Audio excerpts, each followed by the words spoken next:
Hello, everybody, and welcome to the next episode of our podcast series here at Nichols Facial Plastic Surgery. Today, we'll be talking with Dr. Nichols about the facelift procedure. Dr. Nichols is a Harvard graduate. He has been a head and neck oncologist for 15 years with facial reconstruction as his main focus, and he's also a facial plastic surgeon. How do you do your facelifts, Dr. Nichols? Well, thanks, Steph. It's always fun to do our podcast. I'm excited to get this up and roaring again. What distinguishes our facelifts from some other surgeons is that we use this deep plane technique, and that's important. The facelift has really undergone 3 stages of evolution. The first in the 80s and 90s was really a skin-only facelift, and the problem with that is several-fold. So first of all, when you just pull on the skin, it tends to give you this windswept appearance, that overly pulled saran wrap experience. Some celebrities that we know and love have that type of appearance. And the second problem with that skin-only facelift is there's a lot of tension on the incisions, which typically leads to widening of the scars. And lastly, it doesn't last very long. Your skin stretches very easily. Yeah. And so they wouldn't be very long-lasting. Version 2.0 of the facelift is something called a SMAS plication. So your SMAS layer is a deep connective tissue layer, and people would put some stitches in it, and that would help to support the deeper structures. And it was an improvement and tended to be longer lasting, but there'd still be quite a bit of tension on the skin. Version 3.0, which I offer, is called a Deep Plane Facelift. And what's involved with that is that we go kind of right over the facial muscles, and that deep connective tissue layer called the SMAS, we fully release all the way out to here, and then we suspend it. So all the weight of the face, the aging face, the descent of these cheek fat pads, the gels, is all placed on that deep connective tissue layer. And so once we resuspend that deep connective tissue layer, there's no tension on the skin. And so that's good for several reasons, in contrast to that skin-only facelift. So there's very little tension on the skin, so you don't look pulled. You tend not to get widening of your incisions. And because that deep layer is completely resuspended, it tends to look natural. It tends to be long lasting. So we're just in process of publishing a paper on this that shows that the satisfaction, both the short term and long term, are significantly higher. I'm going to fully present that paper at a later date. Yeah, so at under 2 years, about 8% of patients are more happy with a deep plane facelift, but that number is about 33% happier at over 2 years. It's much more long lasting, and that results in even 10-year outcomes of over 90% satisfaction. And that's what makes it worthwhile. Incredible. Yeah. 10 years. Yeah. That's fantastic. Yeah, and it's not everyone, but like over 90%. Right. The risk, though, that we show in the paper is that you go in very close to the facial nerve, and so the nerve that lets you smile, close your eyes, and we carefully dissect that tough connective tissue layer called the SMAS right off of it. And so what we saw in this review of the literature, this is my own series, is that the rates of blood collections on the skin, infections, were slightly higher. But again, most of those are very treatable in the short term, but in the long term, there's that long-term benefit. Okay. The rates of injury to that nerve were actually not different than the type 1 and type 2 facelifts. It was actually the same. Interesting. But we do have this long-term benefit, which is worth that extra work that we put in the OR when you and I are working together. It's fun watching him operate. He's very good at what he does. So what did you do to kind of learn from coming from facial reconstruction? How did you end up in facial plastics? Yeah, so I always loved facial plastics. And so during my training at Harvard, both in residency and fellowship, I trained with people that did extensive cancer reconstructions, but also world leaders in facial plastic surgery. And I learned the whole breadth of the specialty, from facelifts to eyelid tucks to neck lifts. However, I certainly have been focused as an oncologist for a lot of my career. And so I did further training both in Manhattan as well as in California with world experts to offer the people of Southwest Ontario cutting-edge facial plastic surgery techniques. Very cool. You were in Beverly Hills, is that right? That's right, among several other places, treating, really learning from world experts. Yeah, very, very cool. Okay, what did you bring back from learning from these world experts? What was the one thing that you're like, wow, I never thought I would think that I would incorporate this into surgery or into my practice? Yeah, I think it was manyfold, to be honest. There's like many pearls that built upon what I already knew. And I think that surgical education, medical education is an ongoing process. And I'm committed both in the cancer practice and in this cosmetic practice to be continually learning. But for certain subtleties of the deep facelift technique, the benefits of facial fat grafting, which isn't something that I thought would play as big of a role, but now I really love because the aging process is several-fold. You know, fighting gravity and how that you get descent of your facial tissues and restoring that with a face and neck lift is one component. But another is loss of volume. You lose volume in your bones, as well as in your fat pads and soft tissue. Of course, you're the filler queen, right? So just, you're saying your favorite thing, slinging filler all day long, restoring faces. And so filler is an excellent option to restore volume. However, it doesn't last very long. And facial fat grafting potentially can be long-standing. And I've really loved the effect that I see, how it that color of the fat when we graft it, how it's yellow and white, it brightens the skin in addition to restoring volume. And so I think that that's something that's been a really nice addition, as well as some subtleties of the lip lift. So really learning how to do a cutting edge state-of-the-art lip lift was an important addition. Yeah. What did you think about so why is it that you need a cutting edge lip lift? What's different from just doing a regular lip lift? What's cutting edge about it? Yeah, and so I think that's important. Yeah. And so, because lip lifts in principle to many surgeons sound really simple. To do a 7/8 lip lift, it's also called a bullhorn or butterfly shaped lip lift, is you remove some skin under the nose. And big deal, that's trivial, remove a little slip of skin, just draw out this curvilinear incision. But there's lots of subtleties to it. You can make people asymmetric. You can pull up the corner of their mouth and make them a little snarly. So doing really precise measurements so that it's a nice downwise slope on the side of the lips. Doing subtleties like suspending the bottom of the nose, because when you do a lip lift, you want the lip to come up. You don't want the nose to descend. And so putting in some sutures to fix the nose in place by suturing it to the lining of the bone. Some subtleties like exaggerating the V shape, the Cupid's bow. We love that. It's very nice, Your favorite filler. Favorite. are subtleties that with really careful measurements and careful planning can reliably produce a really nice aesthetic lip, which is more than just measuring 5 millimeters and using kind of a standard amount for everyone and not doing those subtleties. Cool. That's freaking cool. So you brought back some facial fat grafting techniques that you didn't think you were going to use in your practice, but you just all of a sudden are loving it. So do you combine facial fat grafting with facelifts all the time? Yeah, so the decision for what we do for each patient is a combination of several factors. So one is patient's desires.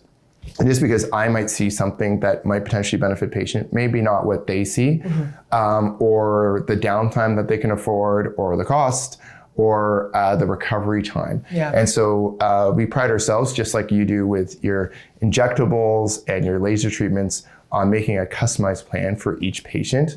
We really want to fit that patient's wants and desires with what's right for their face, but also fitting with their lifestyle and their budget, right? So that's part of the art. But to answer your question more specifically, all the time, if we think that that's needed, you can do full facial rejuvenation, and we'll spend a whole day in the surgical center doing a whole bunch of regions. And that's really exciting because you can do kind of a full face transformation. It's freaking cool, right? It's freaking cool. So when you do a deep plane facelift and a deep plane neck lift, it doesn't address, right? Things like a long philtrum. It doesn't address issues around the eyes, their brow position. So then what?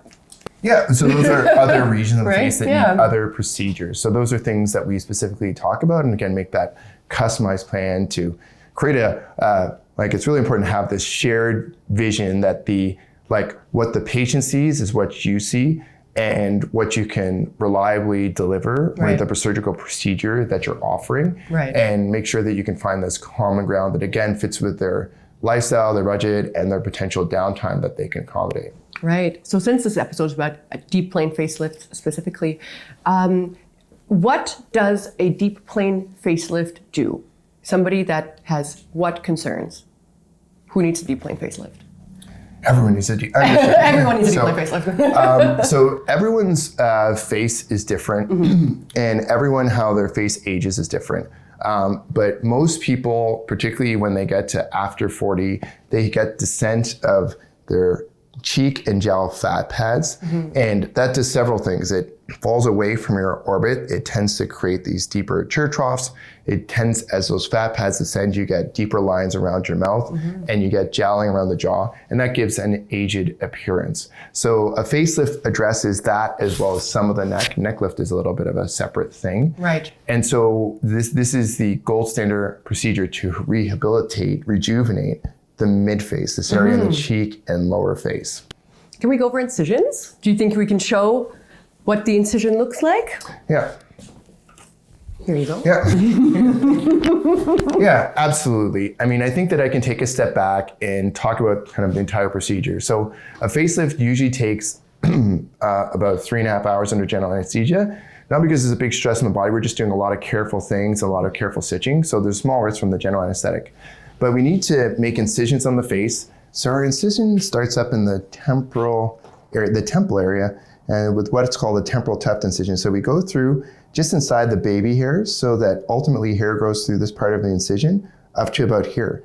We then use the shadows around the ear, including this shadow right here, and then we go behind this little piece of cartilage here. And then we use a skin crease. Miss Nurse Stephanie doesn't have any skin creases because she's so young. And we go up behind the ear to approximately here, across the hairline and down here. And so that should all be hidden behind the ear. We often partner this with a neck lift. And so if I could just get you to put your chin up. And just inside the jaw right here, we make another approximately 2.5 centimeter incision that usually hides really nicely under the shadows of the chin. And that lets us do a couple things. We usually remove some fat here and we tighten the two muscles to give a really sharp jawline, in addition to giving our Deep Plane Facelift lift on the sides. Okay, so the incisions. Once we have done the facelift, we've meticulously closed the incisions with a plastic surgery closure. Then what? How do we treat the scars? Yeah, so many patients are worried about scarring, and it's your face, so that's very realistic. So so as you said, the first step in making a nice scar is a careful surgical closure, right? So we're meticulous in how we bring the skin together, number one. But number two is wound care. So we have patients use polysporin on the incisions, and then the sutures come out at 1 week. And then we use a high-grade silicone gel, which is specifically made for after surgery, which we provide to all our patients. That's part of their package. And we use that religiously, at least until week 6. And then we use laser treatment. So this laser just right behind you, our CO2 laser. We love do a light treatment at 6 and 12 weeks. And with that combination of careful surgical technique, the polysporin followed by the silicone gel, followed by the lasers, most incisions get to a really nice place.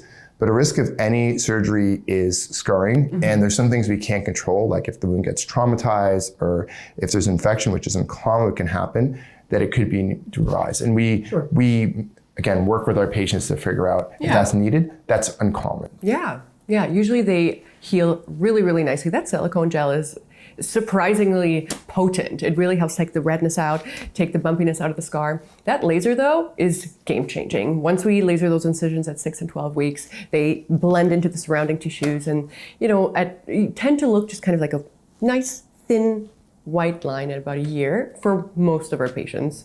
It's like, medicine's not 100%, but most of our patients, we get them to a really nice place. Yeah, but beyond scarring, there's other risks that we talked about. Yeah. So again, there's a small risk from the general anesthetic. We talked about scarring in detail. Anytime you do surgery, there's the risk of bleeding, bruising, and infection. All those things, aside from bruising is very common, but infection is uncommon. We talked about the nerve to the face. When you do a deep plane facelift, because you're right there, 10 to 20% of the time, there can be some temporary weakness to the nerve to the face. So far, we've had full recovery in all cases, but there's likely a very small, much less than 1% risk of permanent injury. And again, the risk of that is made worthwhile because of the long-standing, durable, more natural effect of the deep plane facelift. Right, and the risk doesn't go down with the other facelift. Is that right? The SMAS? Not according to our paper. Okay. Again, almost all of these studies are dependent on people reporting their complications, something that we're going to do really carefully in the future. Cool. All right. What other risks are there? So we talked about scarring, we talked about some facial nerve injury, some bleeding, some infection. Is there anything else? Yeah, so numbness. So everyone gets a fair bit of numbness around their ear, and we use a 3-finger rule. And so that tends to recede after 1 month, 2 months, 3 months. But nerve recovery is really up to 1.5 years. Most of the sensation that returns is within the first 3 to 6 months. But it is possible to have some permanent numbness along the incision in the earlobes. To be honest, people would just get used to that. If we combine it with a neck lift, some numbness under the chin can also occur. Bruising and swelling is something that we need to talk about. It is a significant dissection. Most patients have some significant bruising for the first 2 weeks at least. We've seen that in a small number of patients extend up to a month, and it can be a bit demoralizing for patients. We do a lot to try to prevent that. We have a protocol that involves arnica, as well as now tranexamic acid, which is an extra pill that we give you after surgery. We also give a dose in the OR to try to minimize that.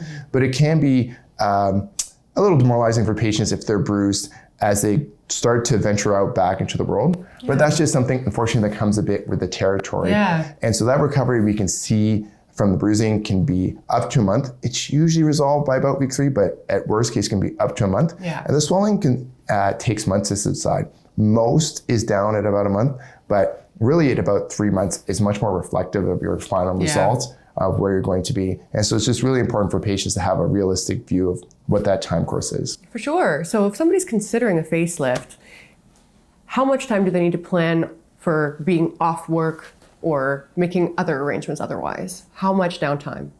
Yeah, it does depend a little bit. Some people work from home, they're not front facing, they're not interacting with customers or consumers. So it depends a little bit. But in general, definitely 2 weeks, no heavy exercise, not at the gym, you're not running any marathons. You can lightly walk for that first week, no weight training. But for most people, I recommend a month off work. Really at least 3, and unless you're really just at a desk without your Zoom camera off. Zoom camera off. For at least those first 2 weeks. For sure.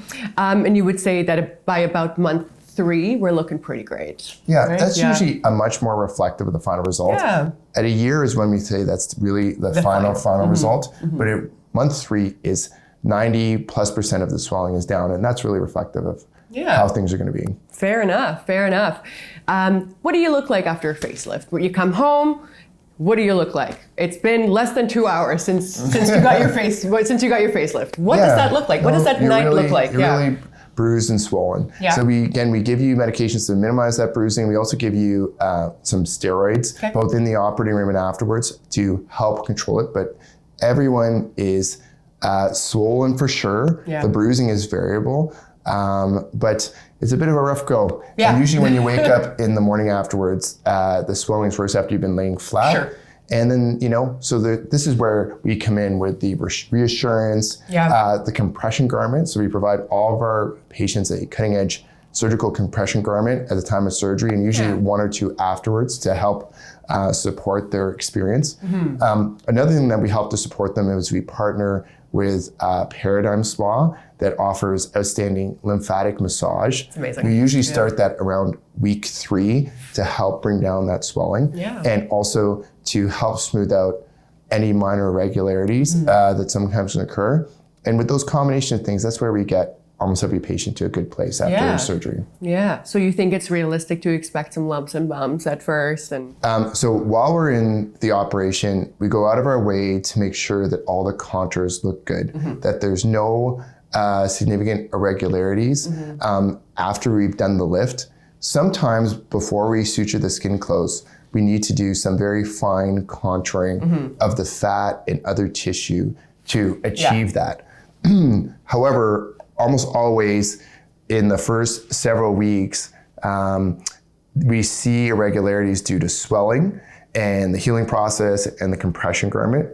The vast majority of those resolve, especially and the end result should look like what it did on the table when everything looked perfect. And we always work to make it as perfect possible on the table. And so, but it does require reassurance when people see asymmetries, irregularities in the short term, a lot of that is due to swelling. For sure. That's going to improve. For sure. Dr. Nichols is very reassuring, and I just come in and play cheerleader as we do wound care together. And you do it so well. Thank you. Do so well. I appreciate it. Yeah. I appreciate it. It's easy when you work for a very talented surgeon. Let's talk about when it's time for a facelift. When a lot of women ask me, like, when do I do it? Do I do it in my 40s? Do I do it when I'm 60, right? Like, when do we do this? Oh, so first of all, it's not just women, right? I should say that. It's much more commonly Yeah. women, right? But we have men that have had a face and neck lift. It's true. We're about 20% male, right? Pretty cool. Yeah, I would say more like 1 in 20. Like maybe it's like 10 to 1. Cool. But men are candidates as well. So a lot of it has to do with two factors. So first of all, not everyone's face ages the same. Yeah. So especially in this age where there's people on a lot of weight loss drugs like Ozempic, so people with dramatic weight loss, again, like we do fat grafting, when you lose a lot of fat in your face, or when you see people in fitness competitions, they get super shredded, they often look aged and gaunt because they lose that facial volume. And so younger patients that have lost a lot of volume, we're seeing some of those patients. And part of it, so that's number one, just every face is different. And some people have a lot of laxity. So someone at 40 might have a greater need than someone at 55 because their face is aged differently. More sun exposure, etc., different genetics. The second is tolerance. How much laxity is the trigger for some patients is very different. Some people, they'll tolerate very little laxity and they want something treated. Whereas some people have extensive laxity but are just not interested in surgery. So it's a very personal question. But to be more specific, the vast majority of our population is female, as you said, 10 to 1 to 20 to 1 versus men. And the vast majority of them are in their early to mid 50s to their mid to late 60s. And that age range is where a couple things happen. So especially in women, it's after menopause. And there are some biological changes that make the aging face less responsive to non-surgical options like fillers and lasers and things like that. And but there's also a window where you're healthy, right? So after 70, most people, not all, acquire other health conditions that preclude doing this elective cosmetic surgery. And so that's most patients, but again, there's no strict rule. If someone came with absolutely no medical problems at 75 on a facelift, I would have no issue offering that to them. On the flip side, a really unhealthy person with multiple medical problems in their 40s might be excluded from such a procedure. Right. Picking your patients must be difficult. Cosmetic surgery isn't for everyone. So one of the things is just your medical history. If you have a lot of medical problems and you're a real anesthetic risk, remember this is completely elective surgery. And if we think we're going to hurt you at all, that can be, And the other thing is you have to be psychologically ready. Anything like this, surgery is still a stress. It's a physical stress. It's also a psychological stress. And some people just aren't in the right place for these procedures. And so sometimes we say no. And then lastly, if you don't have that shared vision that we talked about, right? If my eye and what I think I can do for you isn't going to deliver what your goals are, what your concerns are, then either I might not be the right physician for you, or and someone else might be the right provider to find you what you need. Now you have to have that shared vision of how to move forward. So Dr. Nichols, tell us about how people can find you. If they would like to meet you and discuss a possible facial cosmetic procedure, how can we get a hold of you? Well, I feel like if they're watching this video, it's very easy, but for sure, Nichols Facial Plastic Surgery, it's at 526 Oxford Street. You can call our number directly, 519-397-9400. You can find us on basically any social media platform, at Instagram or Facebook, and message us there, and we'd love to see you. Consultations are complimentary, so no charge, and we're happy to see you and discuss your goals. So what does the consultation look like? What do you do?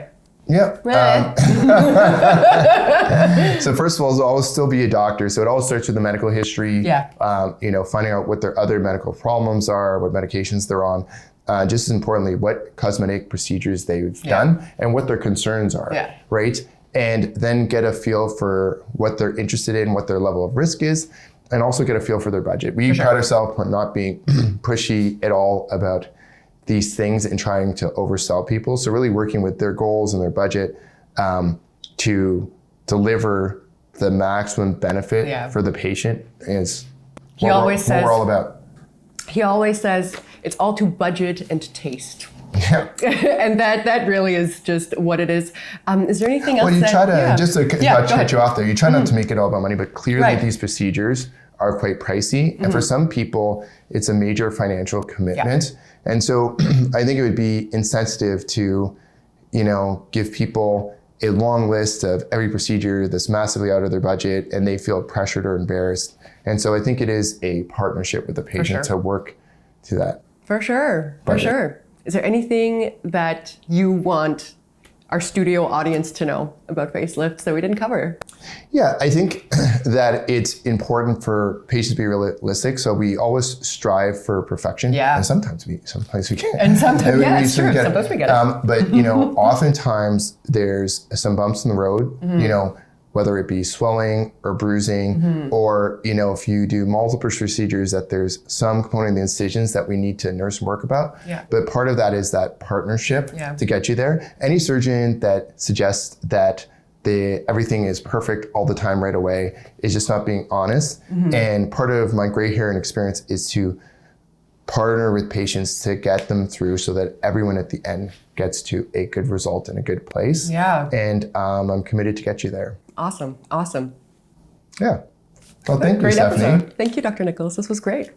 Thank you so much for listening and or watching today's episode all about facial plastic surgery here at Nichols Facial Plastic Surgery.